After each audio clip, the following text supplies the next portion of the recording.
with no judgment whatsoever, right? Again, I'm not here to, it's not a moral thing. I'm just talking about what I do is I look at things through the lens of biology and in particular through neuroscience, but some other fields as well. We have to take a step back and now knowing what we know about testosterone and dopamine and all these things and ask, what is pornography doing to the brain? Well, first of all, it's triggering the release of dopamine and in the short term testosterone by the observation of sex, not actually engaging in human contact. So think about the young brain being significantly more plastic and willing to rewire than the adult brain. Absolutely. There's no question about it. It's hyperplastic. And that person is getting dopamine and testosterone increases by observing sex and not actually by engaging in human contact. So that's concerning. Right? Also, dopamine seeking is what triggers the increase in testosterone. But as we just talked about it, with repeated dopamine seeking or triggering the dopamine release, it starts getting diminished. So pretty soon that behavior is not causing the release of testosterone. Now people are just doing it compulsively to try and get some little droplet of dopamine out of their brain. I personally think that porn and the availability of porn is a real detriment to the developing brain. Especially to the developing brain. Yeah. Now, it sounds like you rescued the behavior, and it takes some discipline, right? I imagine. And it's one of those things that it's also anxiety-less compared to dating and relationships where people are vulnerable on both sides and have to negotiate things like, consent and timing and, and communication and all the things that are really hard to do, but are essential to do. That's key. So I think pornography is a serious issue. And because of the way that it taps into these very primitive systems, it's as serious in my mind as some of the other drugs of abuse, like the opioid crisis. And talk about cell phones. You ever notice that when you get on a phone and you're scrolling Instagram, it's like a lot of fun. Like this stuff is cool. You're seeing people. And then sometimes you're on there and like, this doesn't feel good, but I'm doing it anyway. Yeah. I'm just doing it. That's exactly how people talk about their drug use. That's exactly how people talk about alcohol use. That's exactly how people talk about gambling. You imagine this high, but the high doesn't show up, and that's you're dopamine depleted. You need to take some time away from it and then come back, and then you can enjoy it again. Now, with pornography, it's a slippery slope, right?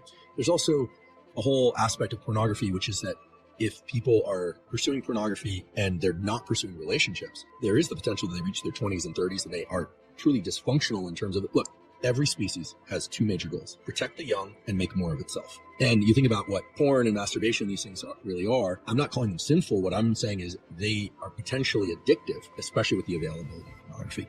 So, beware, just everyone's different and people have to be careful about these circuitries. You really need to protect them.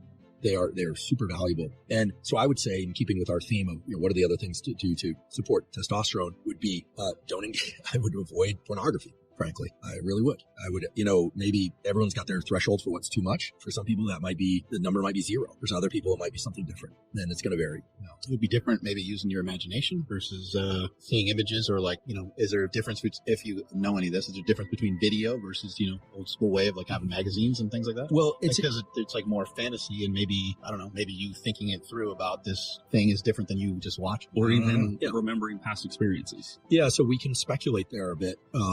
A picture is worth 1,000 words and a movie is worth 1 billion pictures. I think it's fair to say that whatever problems exist in society today almost certainly existed 100 years ago, but in a different form. Okay. We always think, stress was only there for the saber-toothed tiger. Now there are no tigers, and we got this thing that's really unfortunate called stress. Look, let's imagine this was 100 years ago. Spouses still cheated. People still died. You had, physical challenges. There was a question of how, all that stuff is baked into us at a deep level. Right? None of those circuits have changed. It's just the circumstances that trigger them change. So I think that 100 years ago, it wasn't cell phones. But you can bet that there were forms of pornography. I think that what's healthy in this domain has never really been defined. This is one of the challenges. We know what an eating disorder is, but what's healthy eating? Where do you draw the line? I think given this general theme that relationships are healthy, friendships are healthy, romantic relationships are healthy, and anything that inhibits the pursuit and functioning of healthy relationships is where you have to start saying, wait a second, is this behavior getting in the way? So look, it's unlikely to be an all or none. I think, and I don't know what the line is, but we just have to be careful. Anytime we are overwhelmed with powerful images of increasing intensity, that's where you start getting into the dopamine depletion. That's where you start getting into the hormone depletion that we're talking about here. So this is also true of violence. A lot of people, they're excited about watching zombie apocalypse violence, plus all of that violence, sex, and everything getting poured into the same film. Well, they made horror movies, 50 years ago. They were a little bit different. The question is, how strong were we driving the system? And if anyone out there is feeling underwhelmed and kind of like life is no good, et cetera, chances are your dopamine system has been pushed too hard. I'll give one quick anecdote. I have a friend, he's got a kid, he's 21, he graduated high school, he went to community college for a little bit, decided not to do that anymore. Then he stopped working, he stopped exercise. He's really fit. He's got like, his genetics are like Seema's. He's kind of like, he's just got this incredible physique and all. Doesn't do anything, doesn't work, doesn't do anything. He's a failure to launch. And they were analyzing, does he have ADHD? Does he this? And he heard Anna talk about dopamine depletion. And he called me and he said, I'm going to do 1 month, no video games, no phone, no nothing. He's 25 days in and he's running again. He's lifting again. He's heading back to work again. And this was somebody who thought he had ADHD. Now there are people with ADHD out there, but what happened was he was dopamine depleted. So he couldn't concentrate. He didn't care about anything. And so the phone and just living in this constant stream of movies that are really stimulating on YouTube and everything else. I mean, you have to be, we're on YouTube right now and I use YouTube for my podcast and everything, but you have to know when to shut that valve.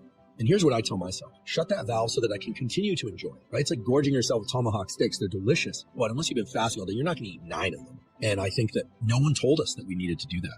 That's the challenge. And so just like with training, you get out past 75 minutes, 90 minutes. If you're natural, you're going to start seeing a depletion in testosterone. Get out of the gym, go eat, go recover, go relax, So understand what you're doing. It's like your pre-workout. 1 scoop the first time, you feel like you can jump over a building. 2 scoops the next time. Yeah. Pretty soon you're taking 4 scoops of that, 4 espressos. And you're kind of sitting in the parking lot texting on your phone. Well, what's going on? Well, you're dopamine depleted. So don't dopamine deplete, and then you won't deplete your ability to go increase testosterone. So competition, effort, short intense workouts, short-ish intense workouts, sleep. The body is informing the mind whether or not there's abundance. And the brain and the body like to coordinate all the good stuff that testosterone does, like the desire to mate, the desire to work when there's abundance. When you're depleted, it's like bank account is drained and your body and brain are smart. It's saying you cannot go spend because you don't have any savings.